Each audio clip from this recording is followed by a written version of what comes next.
Our meeting will now come to order. The time is 7:01. And today we do have everyone here. I'd like to welcome Mr. Torres back. Ms. Lyons, would you lead us in prayer, please? Yes. Bow with me, please. Dear Heavenly Father, thank you for this day and for everything you've done for us. Bless this board as they conduct the business of the district, and we celebrate the accomplishment of the young people here tonight. And Please rise.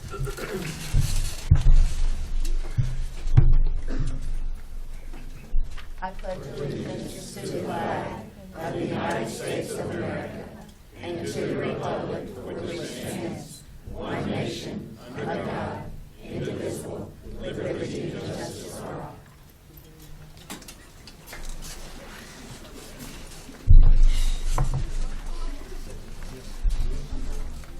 Dr. Randall, will you please start with student reports? Yes, Madam Chairman. We have some students here from Arredondo Elementary School who had an opportunity to go back to nature in their visit to Pine Cove.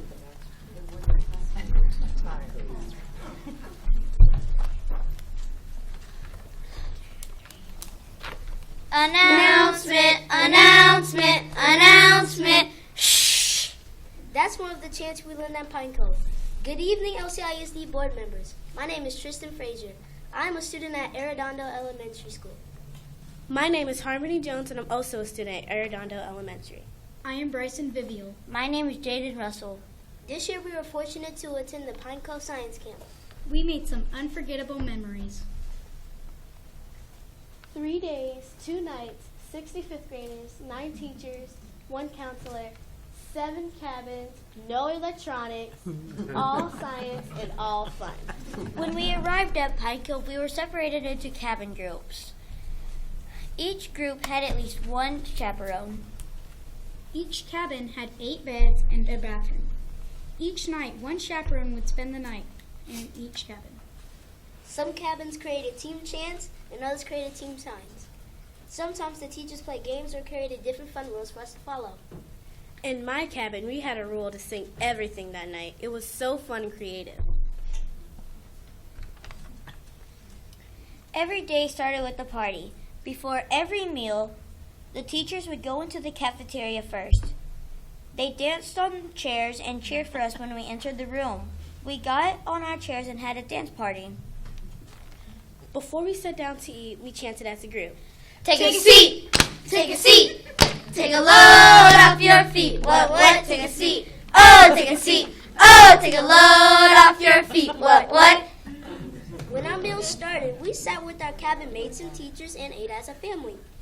We learned how to pass food politely to each other, how to wait for everyone to have food before we started eating, and how to ask to be excused to get up. We talked during our meals and told each other about our families and experiences.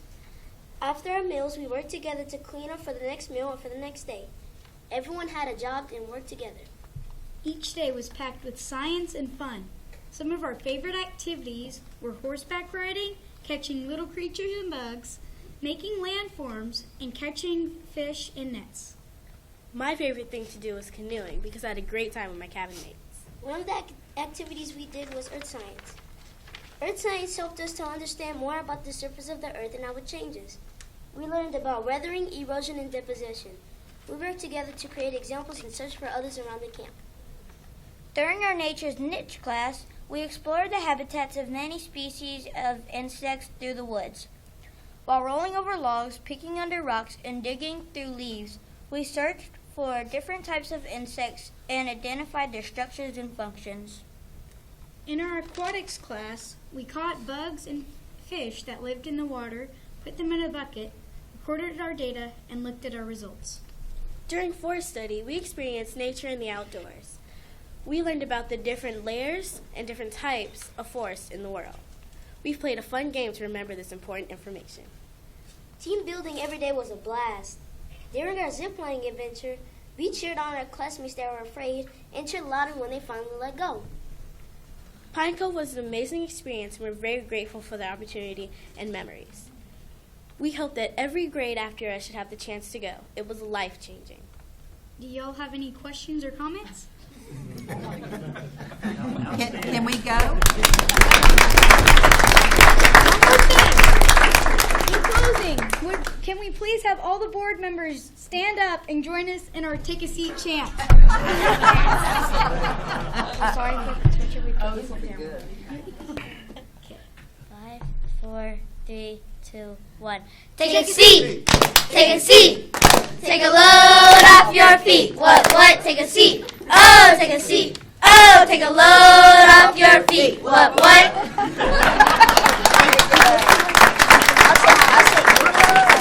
We hope you enjoyed our presentation. Great job, guys.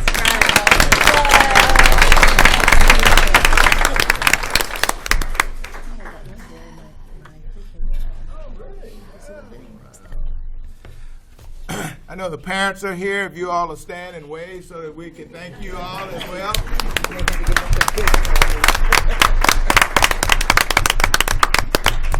And their principal took off as well. She was here. So.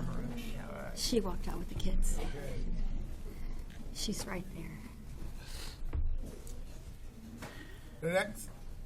The next item on the agenda, we actually had an opportunity to participate in a parade earlier this afternoon, and we're very fortunate to have many of the players and the coaches from George Ranch, and I'll turn it over to Mike as they want to do a presentation to our board president and the board. That's correct. Tonight we have campus athletic coordinator and head football coach Ricky Tellis here to present with his state champion George Ranch Longhorns.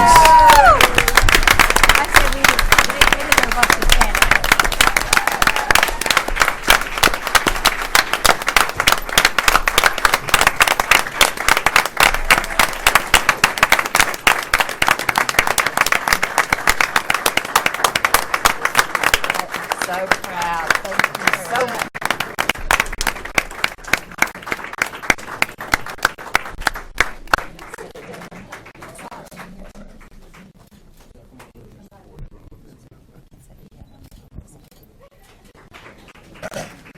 Now, some of you guys can come around to the back here. We're going to get nice and cozy so that we can get everybody in the picture. Tall guys. There you go. Maybe the offense and the defense can go behind us. Come on, we need some behind us.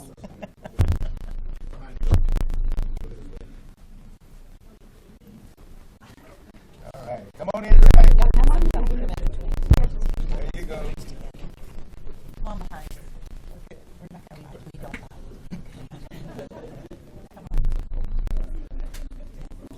Guys in here. There you go. Come on. I want you. You don't like that. You have my back. It's going to be exciting for you guys, right? Thank you. Come all the way around, guys. Come Tonight, on behalf of the George Ranch football team, we want to present to the LCISD Board of Trustees the 2015 State Football Championship Trophy.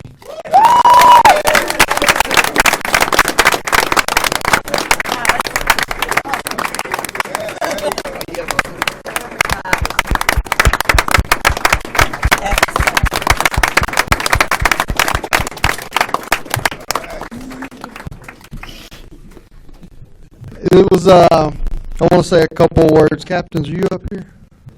You're right here behind me. I want to say a couple of things. Guys, when we started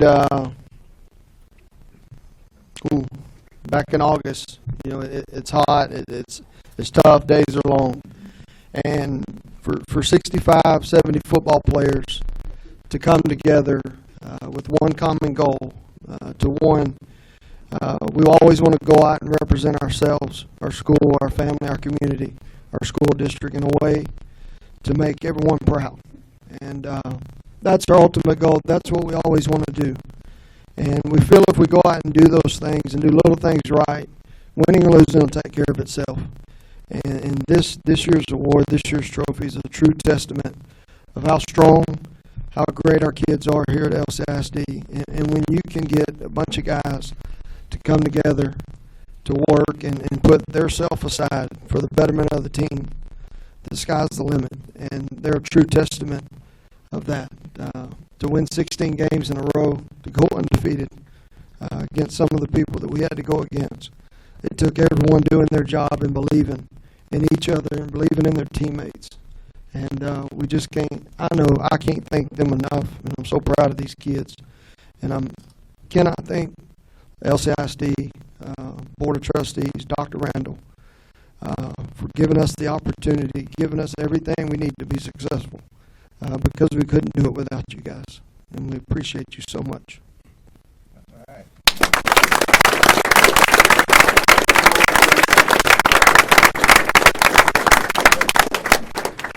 I'm going to pass it over to one of our captains, Mikhail Onu. He was the chosen one to speak. So here you go, Mikhail.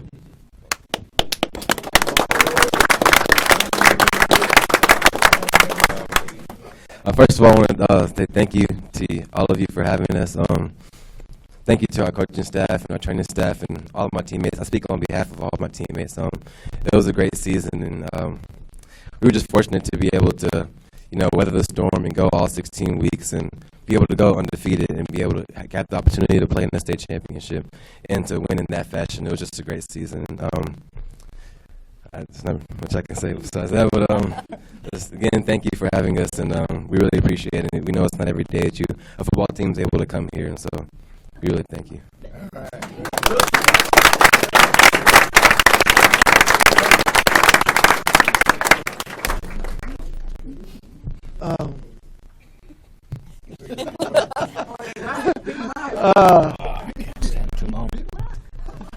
Who? Mike?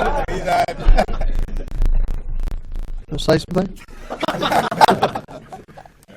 Any other captains? Hey, Jet, say something. Jet? Your 5 minutes. Your 5 minutes of fun.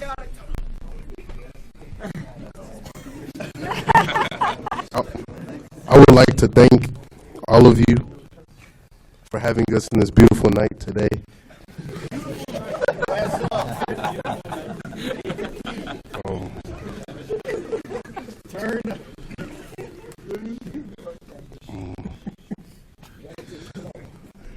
It was a great season, offense and defense.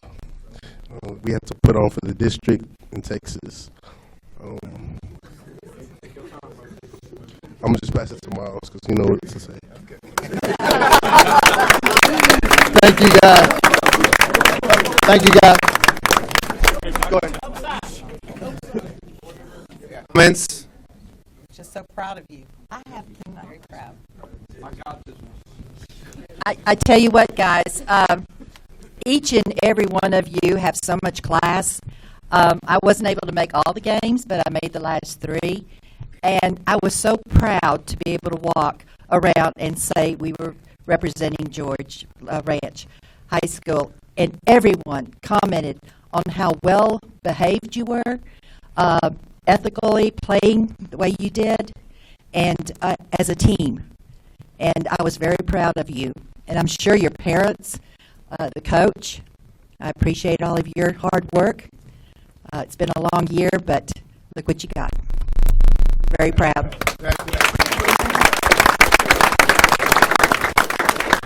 Just a quick comment, and then I think Mr. Rockwood is going to try to take a picture. So we're going to have you guys turn around and face that way, and then we're going to sit, and then we'll get the picture taken. But I think that, as I said earlier, we can all learn something from you guys, and that is that you set a goal, you stayed focused, and you work together. And when you do that, good things happen. And I think that all of us have learned that lesson in watching you guys play. And not only did you win the state championship, you sent a huge message throughout the entire state the way you did it. And so again, congratulations, guys. We really are proud of you. Woo!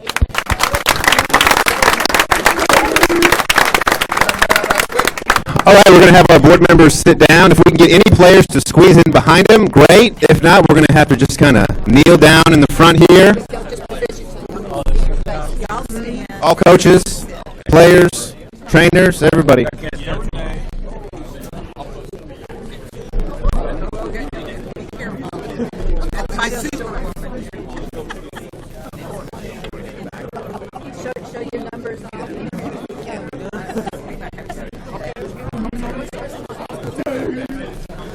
going to have to get even lower to see the trustees.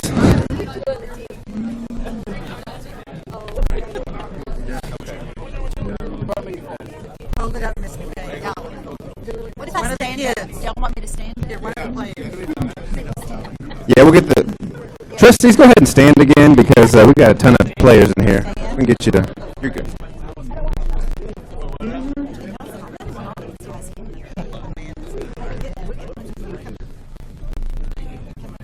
All right, everybody, say cheese. Say state champs.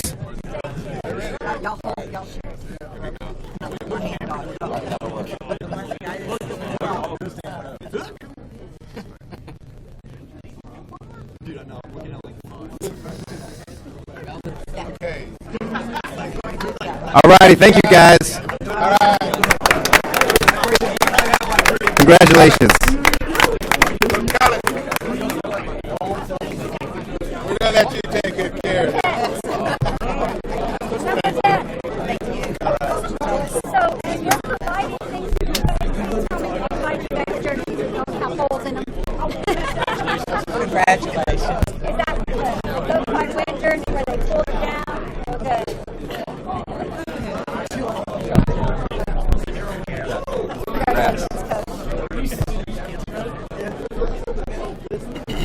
Got them all in here.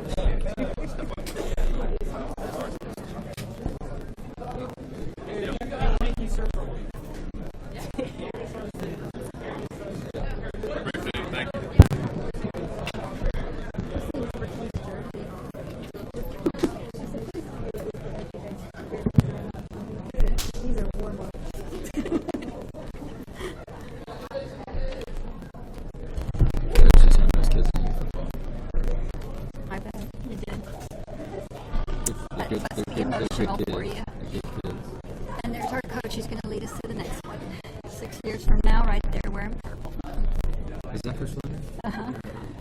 With his wife wearing purple right next to him and his two beautiful children. Madam Chairman, we also have an introduction this evening. Good evening, ladies and gentlemen of the board. Tonight, I'd like to introduce you first to the newest assistant principal at George Ranch High School, Casey Lowry Lazar. Casey is a May 2009 graduate of Louisiana Tech University with a bachelor's degree in math. She received a master's in 2013 in educational leadership from the University of Houston, Victoria. She has 6 years of teaching experience in Fort Bend and Lamar, and most recently is an instructional coordinator in the district. Congratulations.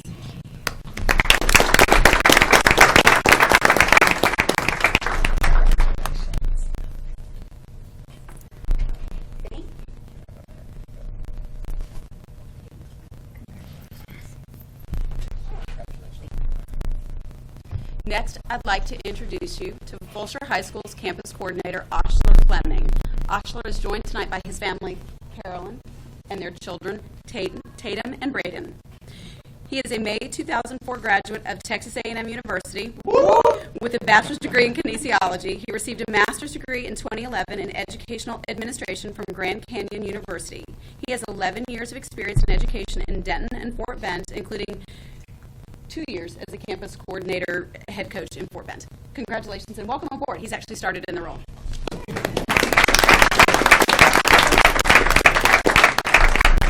Welcome aboard.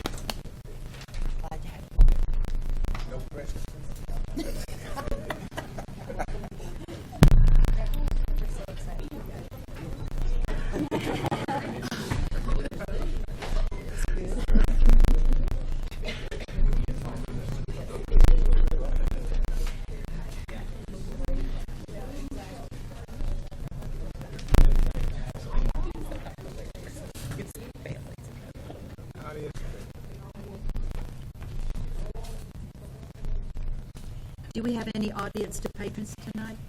Yes, Madam Chairman. We are now at the portion of the meeting when the board allots time to hear persons who desire to make comments to the board. Persons who wish to speak to the board must sign up to do so as they arrive, and they must indicate the topic about which they wish to speak. No presentation shall exceed 5 minutes. Delegations of more than 5 persons shall appoint one person to present their views. The board will hear the concerns, but the board cannot deliberate, discuss, or make a decision on any subject that is not posted on the agenda. Persons who speak to the board cannot complain about a district officer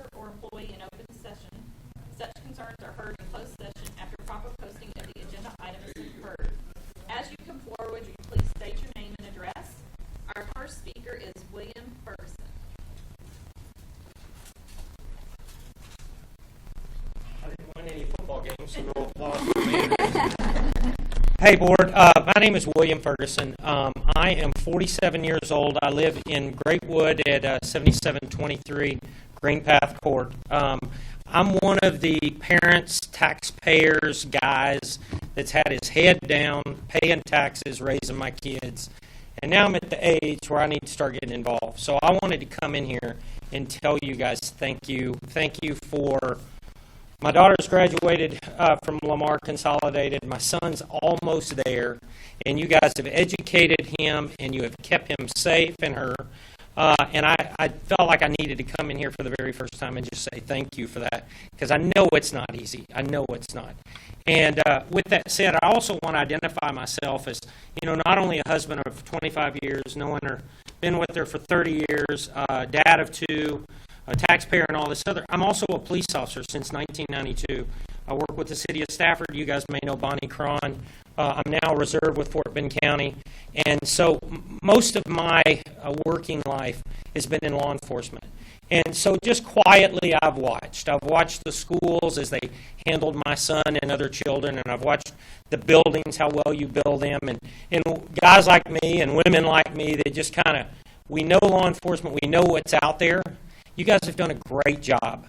But with that said, I also want to say, I really want, just like I'm a deacon over security at my church, and I have to remind people, there's 1,800 members, you have to remind them to be aware. So for you guys today, I'm going to have a little bit of fun. I know you don't answer questions, so I'm just going to pose some thoughts to you. And as you move into the next year, into the summer, and you guys can be mindful of these things that I see and am aware of. So first, I would like to just want you to think about the exterior, and we're going to talk about the interior of our schools. Exterior and interior, real simple. Again, no complaints. This is all gratitude. This is all thank you. Related to the exterior, I am assuming we do not have security patrols other than local sheriff's department, local constables, and things like that. I'm assuming for Lamar Consolidated. Just stick that in your mind and think about it. As I look at our schools, especially our elementary schools, I see their fences, and I call them complete and incomplete. You'll look at a school, a campus, and you're thinking, why do they have 200 feet of fence with 100 open on the right and 300 open on the left? Maybe to keep the kids that run into the fence out of the street and all the other, I don't know. I just want you guys thinking about that as you propose budgets and thinking about the security of the school. Locks. Locks on these schools. I'm sure they're checked, right? I'm sure we have a process where we check these locks every year, every month. I have no idea. These are the locks that protect our kids. So I want you guys mindful. When did we check those locks last? Cameras. I noticed at some schools, and I took a little time before this to drive around some of the campuses, and I did this. And one of the schools I went by was an elementary school. I noticed 6 cameras. There may be 50 that I can't see. They may be hidden under some eave. But maybe in your mind, how many cameras do we have at our schools? How many? Are we mindful of this? And just all exterior stuff. Is there any particular reason everybody seems to have access to drive right up to the building? I don't know. That's for you guys. Temporary buildings. Temporary school buildings, to me, and they may be the greatest thing in the world for a budget, to me a temporary school building is a nightmare. I don't mind being the one telling you. If there was a threat assessment on any building, to me, a temporary school building offers little to no protection. It offers concealment, but not cover. That is my thinking for temporary buildings. If you ever have money, expand a school with brick and mortar and get rid of those temporary buildings if you can ever do that. Okay, just being mindful of that. Locks, cameras, metal doors. I do see a lot of metal doors on the sides of the schools. I think they're fabulous, and I'm assuming that they're only open from the outside or inside unless they have a lock on a key used on the outside.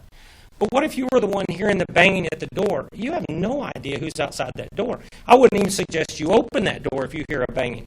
Give an alert, given whatever's going on, and you hear boom, boom, boom. What are you going to do? I'm hoping you'll have a way. My advice, put in some kind of a peephole. If you don't have a camera for the teacher to look up at the monitor and go, I'm not opening that door. Don't. Or, at least they can look out and go, I'm not opening that door. Or I am. Whatever. That's up to you guys.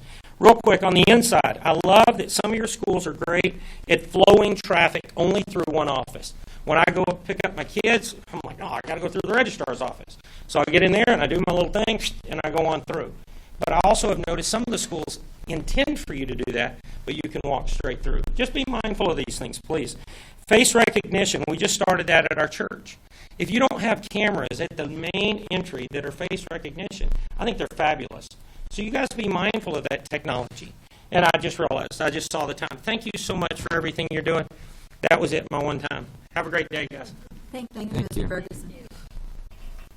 That's all, Madam Chairman. Thank you. Our next item is approval of minutes for December the 15th, our special meeting workshop. Do I have a motion? Madam Chairman, I'll make a motion that we approve the minutes for the December 2015 special meeting workshop. I'll second the motion. All those in favor say aye. Aye. Those opposed, motion carries. The second item is December 17th meeting, our regular board meeting. Do I have a motion? Yes, Madam Chairman, I'll make a motion to approve the December 17th regular board meeting minutes. I'll second. Second. All those in favor, please say aye. Aye. All those opposed, motion carries. The next item will be board member reports. Yes, Madam Chairman, the Finance Committee met on Tuesday afternoon at 5:30, and the committee was presented. The main item is on the agenda regarding the annual audit. The auditors provided a report to the committee stating that the district received a clean opinion and there were no material weaknesses in internal controls. The district has a healthy fund balance and is in stable financial condition. The auditors will provide a full report later in this meeting. Thank you. Oh, yeah. Well, Madam Chairman, yes. Last Friday, Austin Elementary celebrated their 25th anniversary with the opening of a time capsule, and it was well received, and we had a huge crowd, and a lot of students came back, and it was, if anyone has time to go out to Austin Elementary, what was put in the time capsule is still being out in the library for them to see. And it was kind of fun to hear what some of the students in fourth grade thought they'd be doing in 2016. Not close, but my own daughter was going to be living in a pink mansion. Oh my gosh. Is there anyone else? Madam Chairman, the Technology Committee didn't have a meeting, but there's a couple of things I want to mention. Just building on what Mr. Ferguson said, we had the upgrade of our security cameras. We had a budget underrun campuses that requested approximately 160 additional cameras. That's going to be in the next phase of upgrading those cameras. And then in the next couple of months, the board's going to be receiving a lot of requests on technology issues. We're going to have one for wireless upgrade, fiber maintenance contract, internet service, computer refresh, and a couple more things. So we got lots of activities in the works. One that's in the works that I'm really interested about is the trip tracker will replace the district's internally developed trip request system. And I think that's a real important. So I'll just give you that quick preview and let it go with that. Thank you. Yes, Madam Chairman. I also took a tour of our alternative learning programs, and the tour was given to me by his name is Randy Donnell. And it was probably about a 4-hour tour, and I think that might be something very interesting for all board members to attend. The Alternative Learning program is not just the Alternative Learning Center over off of Highway 36, but it also encompasses the boot camp, which is just right here down the street, the 1621 program that we have on Lane Drive, and the Juvenile Detention Center. So I was just extremely amazed, very impressed with him, impressed with the staff, the level of teaching and learning, just the equipment that all of the students have. I mean, it's almost as if you're walking into a regular school. I mean, even in the Juvenile Detention Center, it was just amazing to see the great work that our staff is doing throughout and all those different programs, and I was just very pleased and very proud of those programs. So if anyone has an opportunity to take that tour, I would encourage you, and Mr. Donnell is so passionate about what he does and so enthusiastic, you can't help but embrace and just really appreciate all the work he and his staff do. And a last point, I was invited from TASB to attend it's a pilot program. It's a crucial conversation. And there were 16 of us that were invited to it. And it gave us a lot of training on how to communicate with each other. And hopefully you'll see some improvements from me and a few extra things. We're going to meet again in 6 months and do a review. It was very interesting. I met a lot of interesting people. They were from all districts, small and large. And when you said boot camp, that's what this was for 2 solid days, but I enjoyed every minute of it. Thank you. Okay, the next would be our superintendent reports. Madam Chairman, if you couldn't tell from all of the decorations, January is School Board Recognition Month, and I certainly am. It is my pleasure to be up here with our board members. They represent 7 of the more than 7,000 school board members across the state of Texas. They are also the ones who do the necessary and important work for our schools, oftentimes with little fanfare or recognition. Well, tonight I'd like to publicly recognize the valued efforts of Catherine Kaminsky, Kay Danziger, Anna Gonzalez, Dr. Tyson Harrell, Melissa Roberts, James Steenbergen, and Frank Torres.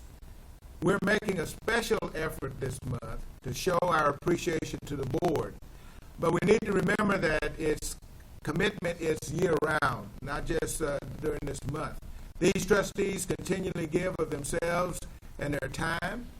They also aren't afraid to take a stand, ask the tough questions, or make the right decisions, even if those choices are, at times, unpopular. I'd also like to note that this board is responsible for approving an annual budget of around $235 million, while overseeing the education of almost 30,000 students and the livelihood of more than 4,500 employees. And this certainly is no small task. I personally applaud its service to our community, and I know that the individuals that are here tonight also support me in that. So please join me in thanking our school board members for caring about our students and for caring about the future of Lamar CISD.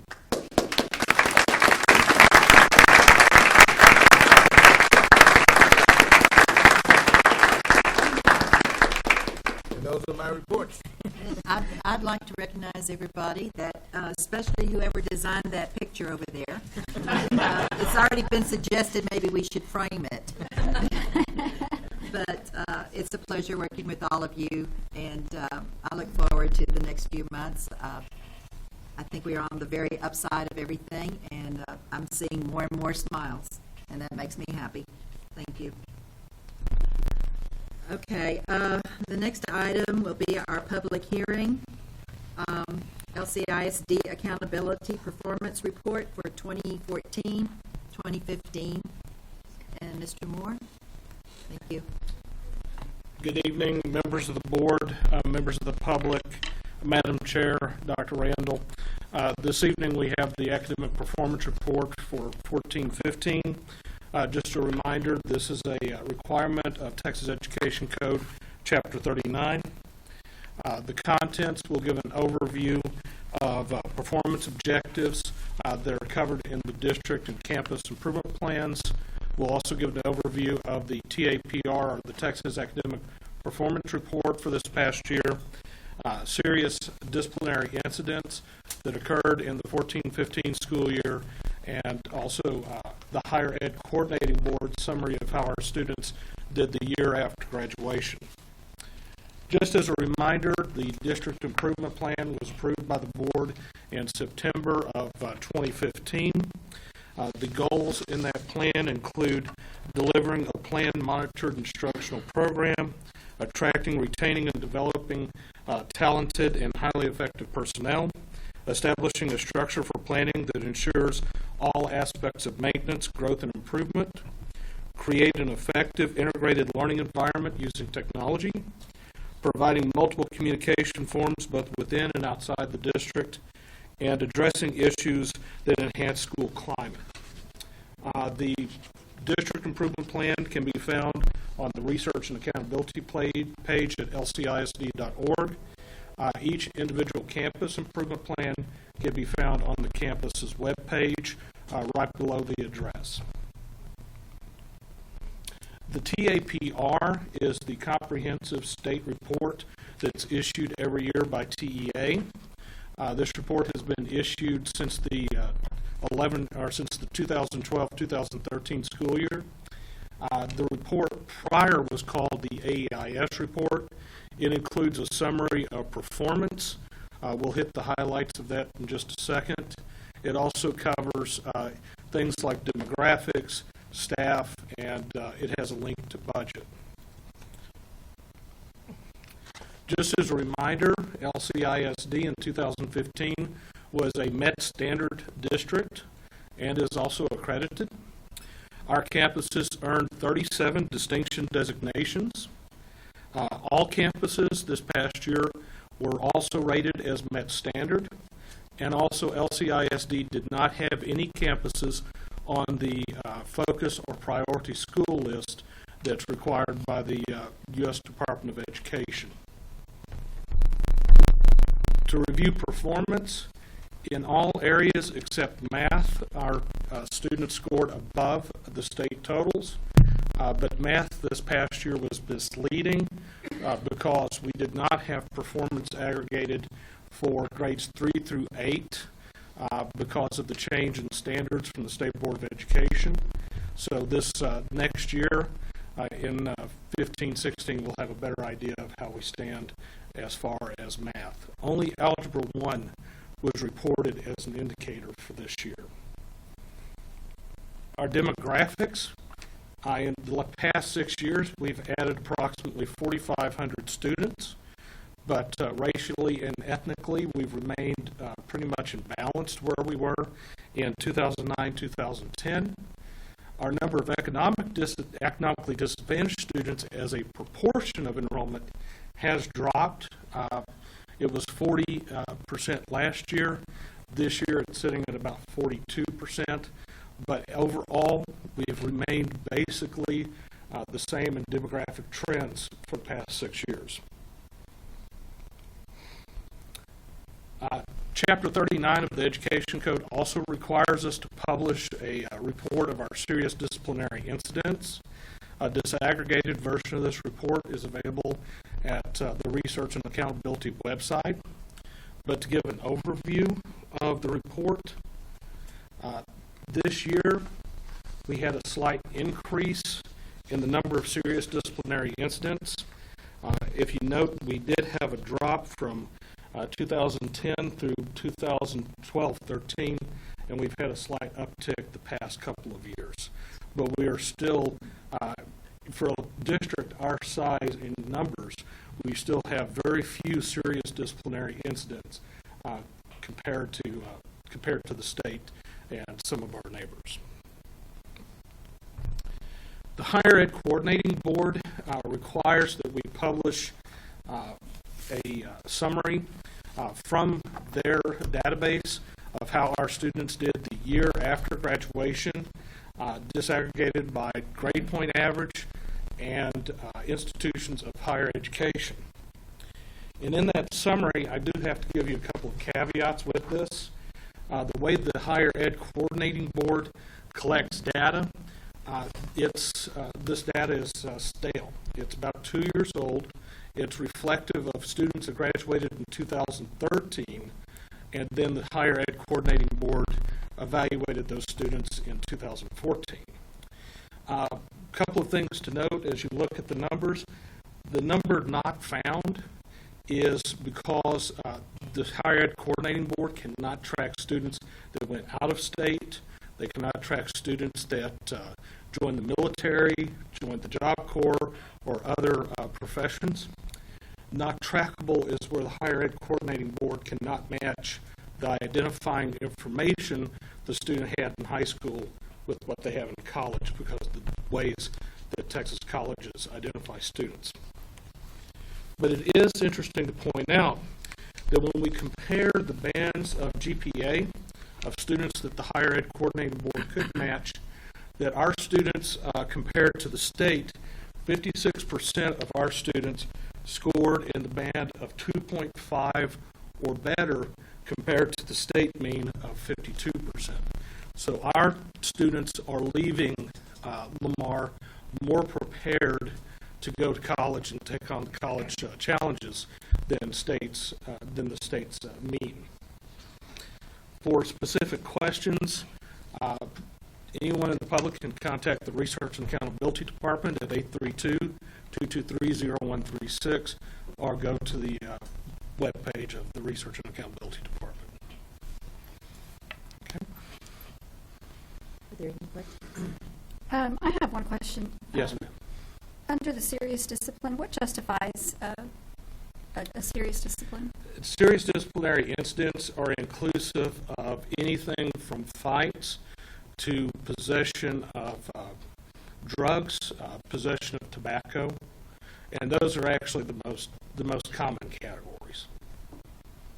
To your knowledge, will we ever be able to track better those students who are not able to be tracked currently? That actually is up to the Higher Ed Coordinating Board, and there's been pressure from the legislature the last 2 sessions to work on that. That's something that's outside of our control. Mm-hmm. Thank you. Thank you, Mr. Moore. Thank you.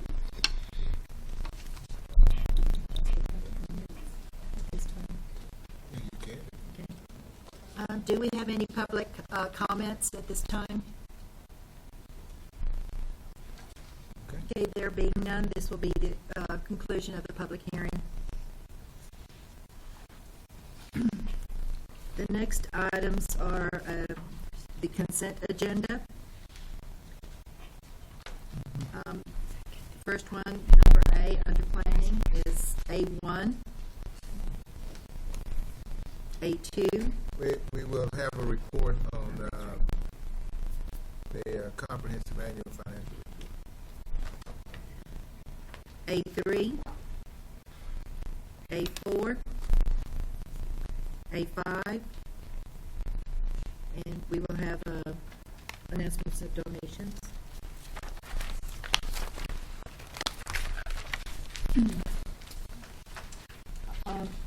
A7, I would like to hold that for discussion.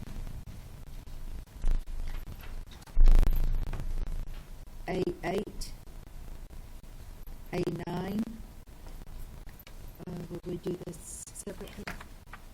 Yes, if we have nominations. You can pull it. On A10, I don't know that we... You need to... We need to pull it, yes. Okay. And then A11, we'll need to pull. A12, A13, A14, A15, and B1.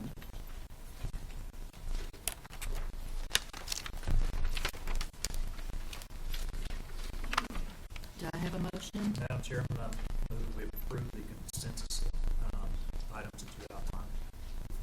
Is there a second? I'll second. All those in favor, please say aye. Aye. All those opposed?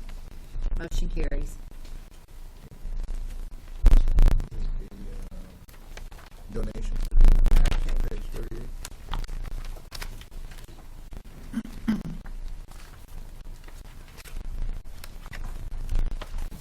We will now go over the donations. Hutchinson PTA donated $5,312 for field trips for Hutchinson Elementary School. The Ryan Community Organization donated $4,079 to furnish and install high-performance window film and window treatments in the cafeteria to be used for theatrical productions, as an example at Polly Ryan Middle School. Westheimer Lakes POA donated $5,400 in support of the junior JROTC at Terry High School. Thomas Elementary PTO donated $35,009.13 to purchase a backstop, soccer goals, outdoor classrooms, shade structure, and the tables for Thomas Elementary School. We would like to thank everyone for these generous donations for all the schools mentioned. Thank you. I want to go back to the report. Madam Chairman, the next item on the agenda is a report. Chris Bro is here tonight that will discuss the comprehensive annual financial report.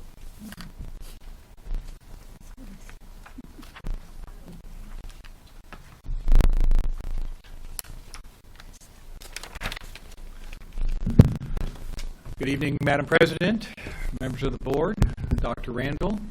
Thank you for having us out tonight. Tonight we're going to go over the comprehensive annual financial report for Lamar Consolidated Independent School District. If I can make the technology work here. The comprehensive annual financial report, often referred to in the acronym of CAFR. So if you hear that, that's what we're talking about. Sometimes that helps. I want to talk a little bit about our audit team this year. I was your engagement partner. Selena Miller was our concurring partner, and Justin Propp was the audit manager. I believe met with the Finance Committee on Tuesday. Our audit approach, we have a team approach to the audit.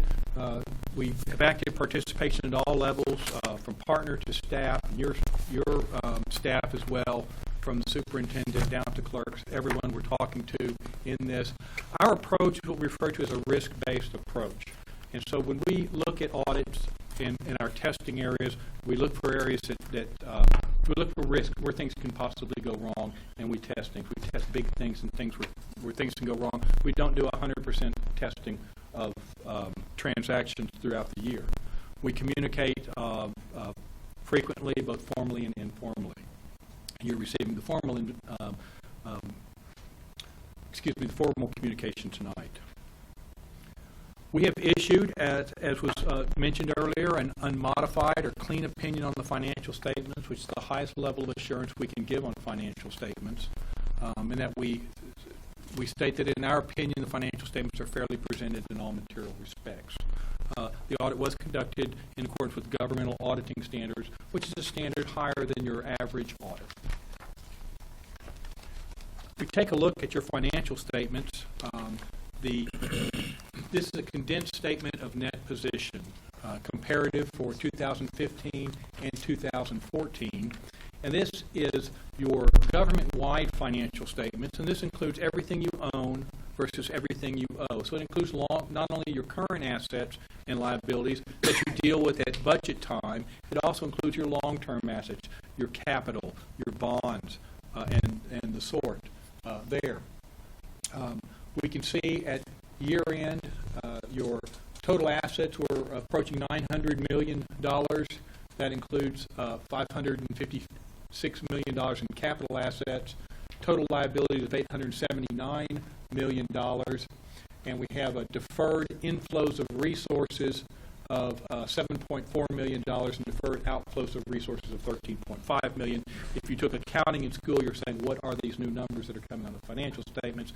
And these are, they're just that, they're outflows and inflows that are deferred for revenue recognition.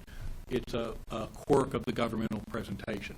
This left us with a net position of $29 million versus $51 million last year, and we're going to look at that. That is primarily due to a net pension liability or your share of the total teacher retirement system liability. Cash and investments at year-end were $323 million. General fund had $80 million in it. Debt service fund, $12.5 million. The bulk of it is in your capital projects fund, $225 million. That's a result of bond issuances that you have. Those are the unspent proceeds. Then you have your non-major funds, $4.8 million. The bulk of that is going to be in your food service fund. Of that, you can see your cash investments are invested in external investment pools, primarily with cash deposits making up just $2.7 million of that number. Your general obligation bonds, you began with $629 million. You retired or refunded $93 million. You issued new debt for construction of $142 million. And you had new debt and refunding of $71 million, giving an ending balance of $748 million in outstanding bonds. Your bonded debt as a percentage of assessed value is 6.3%. Your debt ratios, this is a comparison. The green line is the debt to value, which is on the right-hand side. You can see that's right above 6%. And the debt per student is in the blue line, and that's on the far side over there, and that's a little over $25,000 per student. Debt service requirements, it's a busy chart, but it takes you out to the end of your current debt, out to 2048, and you can just see the patterns there of the debt as that goes out. And that's broken down by bond issue. Now your statement of activities, this is again, your government-wide financial statements, and the numbers here show an increase in total revenues of $293 million versus $263 million last year. Total expenses of $287 million versus $265 last year.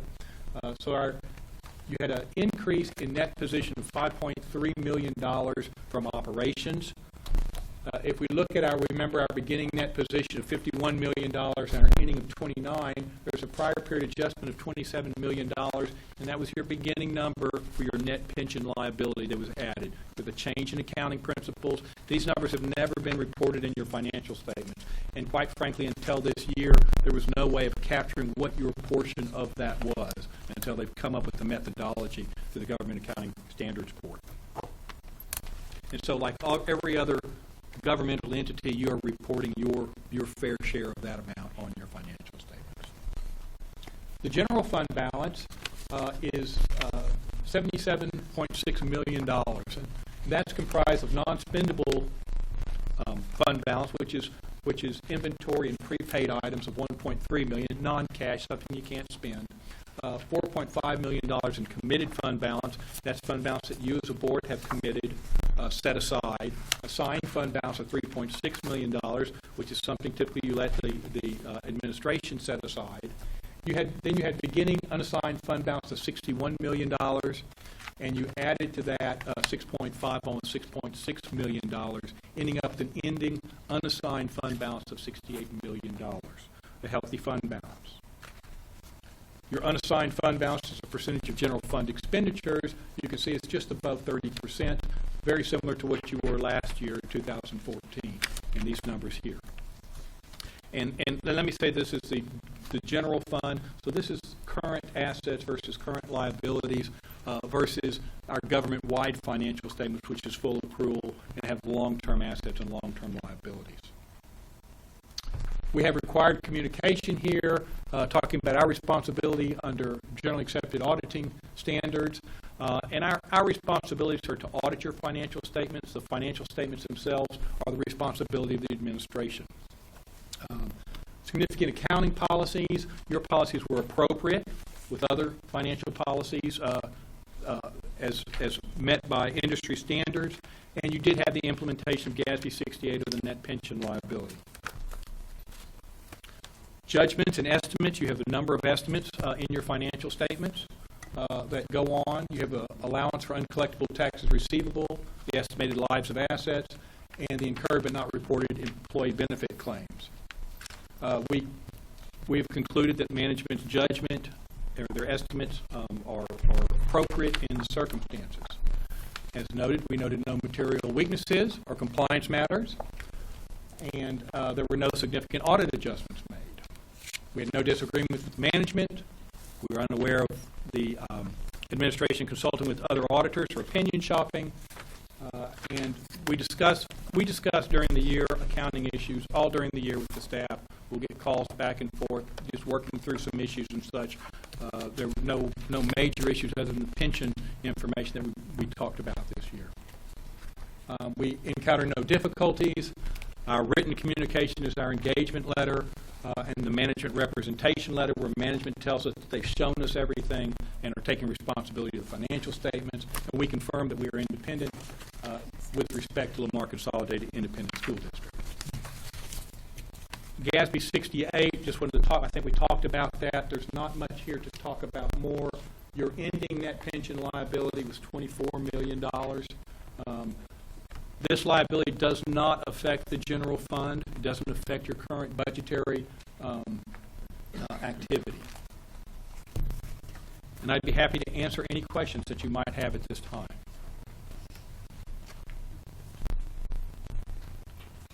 I have one quick question. Yes, ma'am. Did we get an update tonight? Is that why some of what we saw on Tuesday and what we're looking at tonight could be different? Yes, ma'am. In the net position. Yes. Yes. There was some the numbers that you were presented in the net position on Tuesday night needed to be corrected. Okay. So those are incorrect from Tuesday. The current ones that you presented are correct. Yes, that is correct. And that's a calculation within your net position, which is the difference between your total accumulated assets and deferred outflows, your liabilities and deferred inflows. That's what's left over. So that would be in a company your retained earnings, and that's just the way that they're being classified. What the differences, I believe, are probably between net investment in capital assets and unrestricted amounts. So it's like the restricted and unrestricted numbers are flip-flop, basically. Like Tuesday night we were presented that we had 7,055 million unrestricted and 15,928 unrestricted. And then on the one you presented today, it's 16,440 restricted and unrestricted 6,542. Yeah. It's like those numbers are just flip-flop, but they're not exactly flip-flop. They're not flip-flopped, but they are. But they do look similar. Yes, those numbers have. Because the total net position came out almost exact. Correct.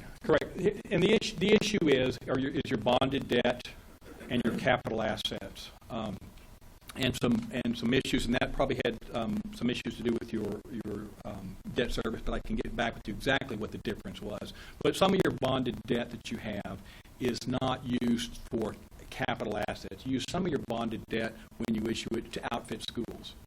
And you have things like technology and such that we don't capitalize. Did that change from Tuesday of this past week? I mean, this week? Because that's when we were presented that. Right. You were presented that, and upon further review, the calculation of coming into it, that those are the right numbers there. The new one.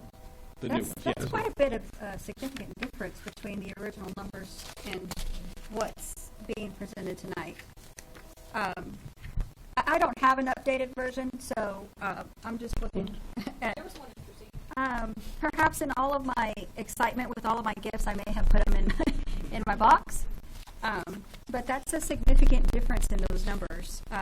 I wish we had up there so that the audience could see what we were talking about, the difference in exactly. So restricted as of, like Dr. Harrell said, as of Tuesday was $7 million. From Tuesday to today? It's almost a $9 million difference. I spoke with Michelle about this earlier today. Okay. Maybe you can clarify for us. The position is the same, but they reclassified the debt service fund balance, basically, from unrestricted to restricted, which is where it should be. So it was a categorical change. It wasn't a calculation difference or a difference in the financial position or anything like that. They just reclassified. What prompted the change in 2 days? It was an error on Tuesday. It should have been this way on Tuesday. Okay. Nothing changed. Oh, okay. Well, that makes more That sense. makes more sense. So it was flip-flop, kind of. I mean, for lack of better words, right? Yes, The way that he yes, described it it. was flip-flop. Okay. Well, that helps us feel better. And it was kind of ironic because today I was looking at a few things as well and called Michelle, and she's like, "Oh, wait a minute, we fixed that." Okay, perfect. So, because there was a disagreement between a couple places in the report. But like we said, when we give you a report, at this particular point in time, it's still a draft, and we're still reviewing numbers and making sure that everything in our our notes in the big, not this document, but in the actual report. We're still going through and making sure that all the notes and the financial statements and all the various stuff that's in that report ties out throughout the whole report. When you say that Doing report, that this is the one that says the draft? Yes. Is this the one that we're supposed to approve tonight, or will we come back to that? You actually approve it in draft, but the draft you have is significantly or materially correct. Oh, okay. There's not going to be any material changes to anything. Okay. Thank you. The gentleman on Tuesday did a great job in a very small group session, obviously, of explaining the total net position and why it appears as if in 2015 our numbers. Can you explain that just so that we have that in the public, so that if the public were to look at these numbers at the 29 million and the 51 million, I understand it because I was in that meeting. Right. I had the privilege of sitting in for Ms. Kay, but I wouldn't understand it if I was sitting in tonight's meeting. Does that make sense? Yes, ma'am. Oh, yes, ma'am. This is, well, I'm excited that people are looking at the government-wide financial statements. I'm generally the only one who looks at those, so this is great. You have made my year. This is a great example here to show the difference. I don't get out much. I'm sorry. So if you take a look here at the net position, you're beginning that position of $51 million, and you're ending that position of $29 million. Well, if you look at it and go, wow, we lost all kinds of money this year. If that's the way you're looking at it, you actually increased your net position by $5.3 million from operations.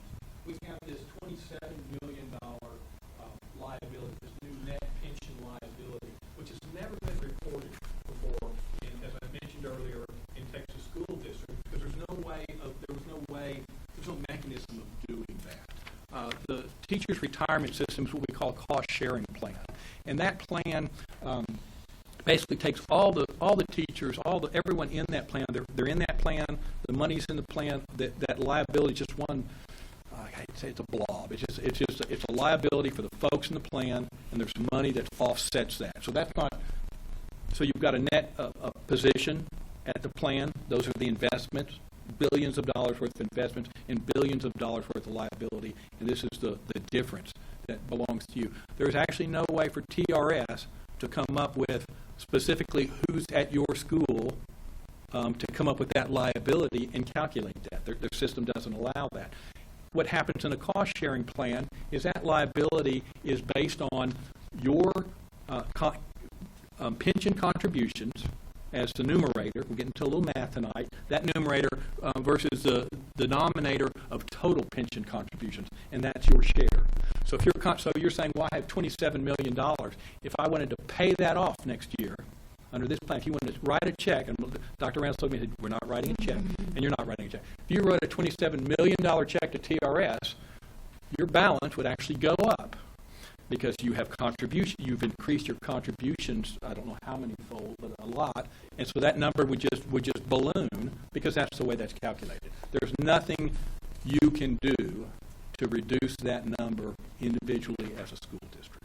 But that is the difference. And so taking a look at that number from $51 million to $29 million, saying, wow, how did that happen?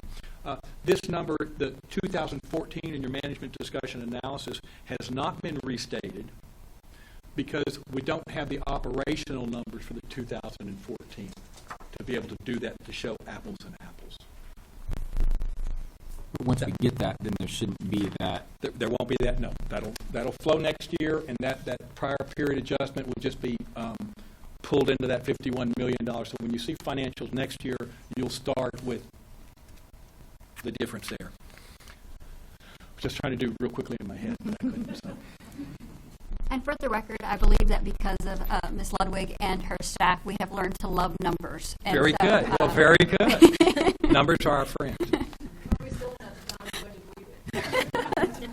Well, and I'd like to thank, if I could, I'd like to thank the administration, especially the business office, for everything that they do. This report is actually prepared by your business office, and we do exactly what we say we're doing, and we audit these financial statements. So that's there are larger school districts that do not do that, and so you should be very proud of the work that they've done. as an engineer, I always had a problem with accountants because when you made money, they said because of changing accounting standards, you lost money. I never did understand.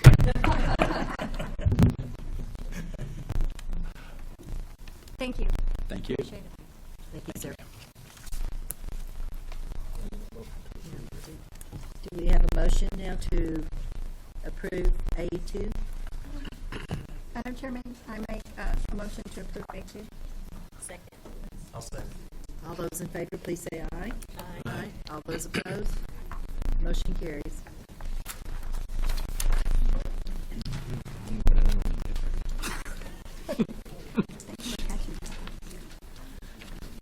The next item is number 7, considering approval of,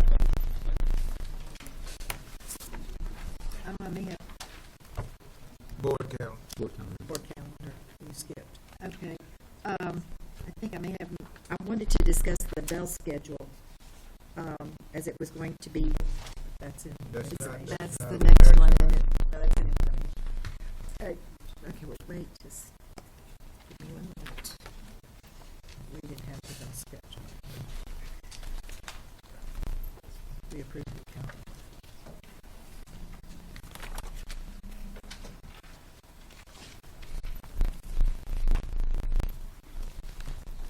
Bell schedule on page 2. Okay, no, what I did, I withdrew 7, and it should have been 8, so that was my mistake.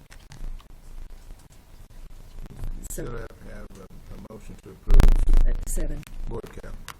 Yes. Well, actually, I was glad you pulled it because we discussed on Tuesday about adding some things to our board calendar. Oh, that's, yes. We actually tried to capture what was stated at the last, at the workshop. Have we need to make a motion before we discuss this? Yes, we do. Yes, we do. All right, may I have a motion for, Could we have a second to look at it first before we make the motion? But we have to make the motion. Well, I guess to look at it. I mean, to look at it. I don't want to make a motion. Can she have Oh, a okay, second? okay. Look at it. Okay, I thought it was seconded. She wasn't seconding it. oh, okay, we have a revised.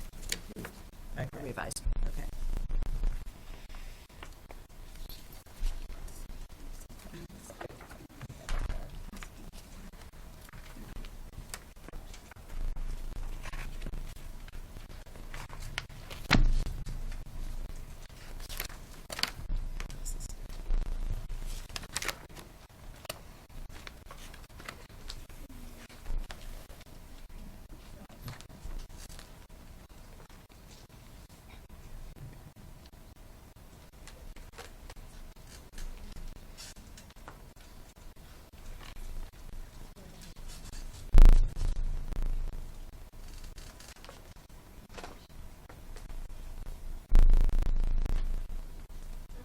Now, do we need to make a motion before we discuss that?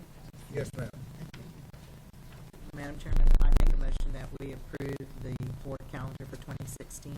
The revised. The revised. The revised. Excuse me. The revised board calendar. Second. Is there any discussion now? Give me 1 moment, please. Only thing I see that changes the It's July. the board members. July, we will do district goals. Yeah, the review district goals was changed. And if you remember, there were 2 board member training reports that was removed, and 1 in August that was removed. Okay. Yeah.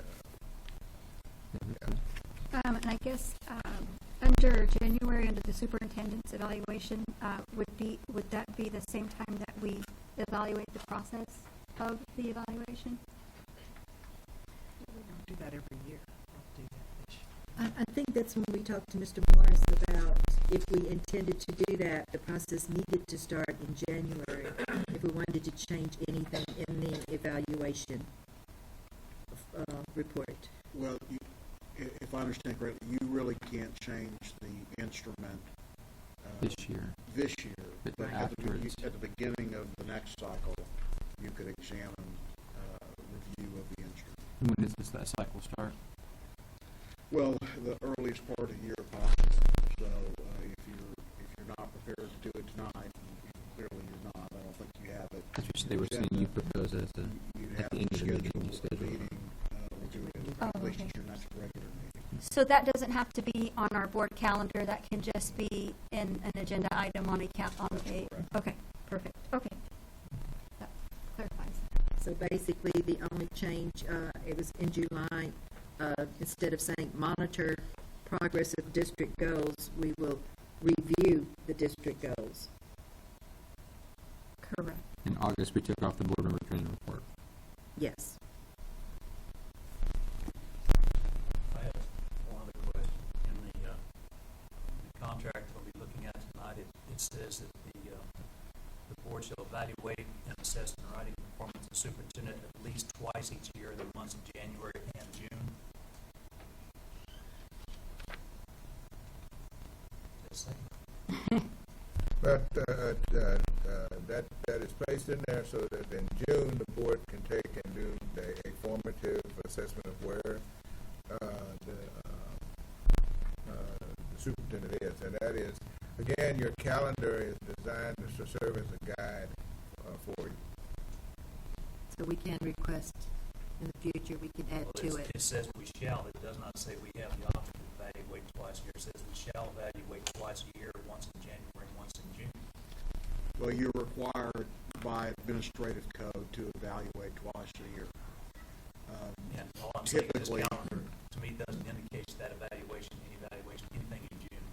well, not all school districts commonly place it within their published calendar, but it is a requirement in the administrative code that you do it twice a year. All right. It's recommended typically that it be done in that summer month and and in January. But of course, sometimes because of the calendaring needs of particular districts, it may not fall on a particular date. But that's the goal, that you have it within those guideline dates or guideline months. Since we haven't done it, or we did not do it last June, I would recommend that we include it to June's calendar so that from now on we don't forget or don't leave it off the list of things that we're supposed to do. It's just, like you said, it's a guide and it would remind us that it's time to do that. Since this is a revised report, I don't know exactly how that would work, if we could add that in there or if... You know, the revision was just capturing what you all had recommended. We were trying to pull that together for you. You can add, you can take out, anything that you want to do to that to this calendar. We can make an amendment So that to would the be- revised. That would, you have a motion to approve the revised calendar as presented. A motion can be made to amend the revised calendar in some manner requested. You would have to take up and call for a vote on the amendment. If the amendment is approved, then you will vote on the revised calendar as amended. So that's the process. If you seek to amend the revised calendar, somebody has to make a motion to that effect. I'd like to call back exactly what we want to amend the amend before we. I have to get my little book out. Superintendent evaluation. No, there was one other thing, I thought. I have a question, though. What were you reading from, Mr. Steenberg? Superintendent's contract. Okay, was that issued to everybody? On Tuesday. On Tuesday. You had a copy Oh, I on guess here. I guess I didn't get it. No, I placed it on everybody's. I don't have Okay, I have an extra copy. We can get a copy of that. At this point, we are allowed to make a motion to amend without having taken a vote on the original motion on the floor. That's right. So you're making a motion to essentially amend the motion. So the motion is to approve it as revised, and you're asking to approve it as revised, but with a particular amendment that you're suggesting. Okay, so you might say, I move to amend the motion to provide that we accept the revised agenda, but that we add a date. Can I say what he said? confused. I understand. So if there's a particular date you have in mind for a particular topic, I can certainly articulate a motion that a board member can adopt. I would like to make a motion to amend Revised. the Revised. revised Calendar. calendar to include the June, to include the superintendent evaluation In the month of June. in the month of June, please. And you need a second. I'll I think second. you've articulated it appropriately. You have a second. And then, So- Madam Chair, you would call for discussion on the amendment. Do we have a discussion on this amendment? I'm simply trying to be in compliance with the contract that says you shall do something. And always with what Mr. Morris has suggested is in compliance with state law. So the motion has been made that we make an amendment to the revised calendar stating that in June we will add the superintendent evaluation. Since we have not done that before, is it another complete formal evaluation like we just did, or is it just an update? Because we've never done it before since I've been here. So I'm not sure what it is. Is TASB saying we should do this, or is it just because it's in the contract? Well, both. Okay, so we've been out of compliance. But it's not the same thing you do at the end of the year. Okay, It's a formative evaluation. And Of what you're time? currently doing the summative evaluation. Okay, so like if you're doing. Call it mid-year review. That's okay. That's what I was going to ask. It's not as formal as what we've just completed. It's to go through and see what we. In general philosophy, you don't want to surprise anybody at the end of the year to say you walked on water or you sank up to your elbows. Right. You know, you need to give the person some warning mid-year. That's all. But I didn't know if there's a TASB document for that too, that we haven't seen before. Okay. Long term. All right, all those in favor, please say aye. All those opposed, motion carries. Now you have to vote On the revised. Now we have to go, okay, Vote on- on the revised. Madam Chairman, I move we approve the revised. It's already. Sorry, that's right, sorry, I'm sorry. So you we can- merely ask for the board members to vote on the motion as amended. What he said is we. I'm sorry. All right, do I have a second? We just need to vote. Okay, all those in favor say aye. All those opposed, motion carries. Can I get a copy of the contract? Yeah, I have my copy. We're gonna get it together. Before the night is over. Thanks. This is our stuff.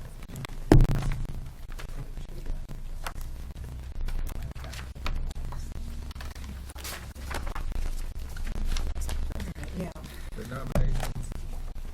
You're at number 10. Okay, on item 810, If you don't have anyone that you would like to nominate, you do not have to take any action on this item. This is someone that would be serving in position A on the Texas Association of School Board of Directors. is there Doesn't sound like you have any nomination? There's no motion. All right. Okay. We will consider that closed. A11, consider designation of Gulf Coast Area Association of School Boards positively promoting a public schools committee. And it's my understanding that we do need to discuss, we do need to nominate. So do I have a motion? I have a motion. I have a motion that we ask James Steenbergen if he would be interested in that position. Did you see that?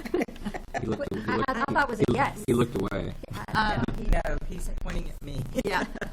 I also think think we should consider Kate Danziger also. No, nominate Kate Danziger with her experience in the schools. I second that. I second that motion. She's going to drive me to Region 4. Okay. Okay, well then we need to have a motion to designating. I think there is a I motion and he seconded. has seconded. I think if I understood what just occurred, Mr. Steenbergen is declining the nomination, and there has been a motion and a second for Ms. Danziger to be the nominee. Right. And so you, with that in mind, you can have discussion, and if there's no discussion, you can move to a vote. Okay. Is there any discussion? We had that already. I have a comment. Okay. Ms. Dazinger, I think you'll do a great job.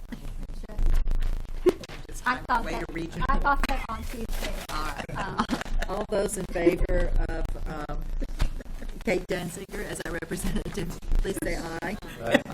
All those opposed. Motion carried. You've heard of Those that. are all of that. Everybody volunteer, take a step forward. On the information items, under, I know we discussed a lot of this Thursday, on A1.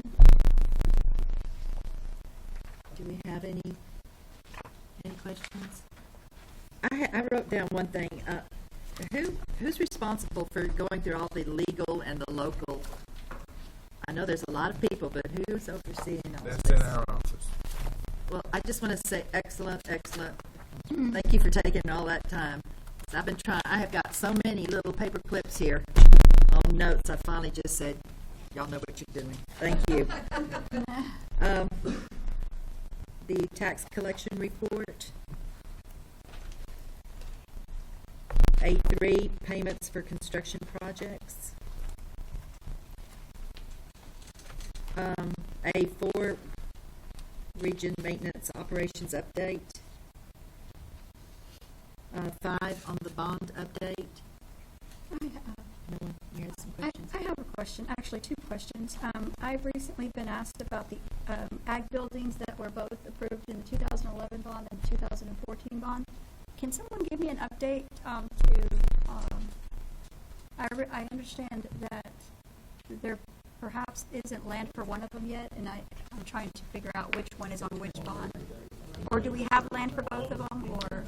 Just a quick update, Agbar number 2, we're under design committee meetings. We had one last Friday, and we'll have another one tomorrow.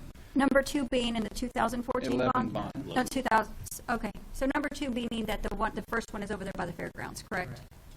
Number No, 1 that's by the is by the fairgrounds. fairgrounds. Yes. And so number 2 is funded through the 2011 bond. And number 3, which we do not have land for, will be funded in the 2014 bond. And number 2 is located just south of Creekside Ranch. Yeah, that little piece of land in it that we So want to keep. this one's going in, and so then the next one we would try to designate an area for kind of in the south side, is that correct? For the one that was approved in the 2014 bond? Well, we would probably start to look at the growth of projects and those types of things, as well as the purchase of land, and where we're able to purchase land. That's kind of how we would approach it. Okay, so for number 2, we're looking over the Creekside Ranch area. Oh, we and- have the land. We have the land. That was the little piece Well, of I land that wasn't got sure mad if about. that had closed or not. Yes, ma'am. Okay, perfect. And then, so the other one, the one in the 2014 bond, that's the one that we don't have land yet for, correct? Yes, ma'am. The reason I was asking is because I've been called by several people who are using the 36th location, and there are so many kids using that facility that they're having to come in shifts and so obviously that's why it's an important priority for. Yes, ma'am. Thank you, I appreciate that update. The number 6, the transportation update. No questions? I'd like to thank everyone for doing this. It is very informative. I appreciate it. The proposed budget calendar, number 7. Number 8, the possible projects from the available 2011 bond funds. I think we kind of talked about that. No question at this time, and at the end, when we propose items for next month's meeting, I'd like to address that. Number 9, the TASB 2014-2016 advocacy agenda. Number 10, the HB 2610 and bell schedules. I do. I talked to some people at one district where they chose to not go by the minutes. They increased or they decreased their holidays by 2 holidays at Thanksgiving, I think.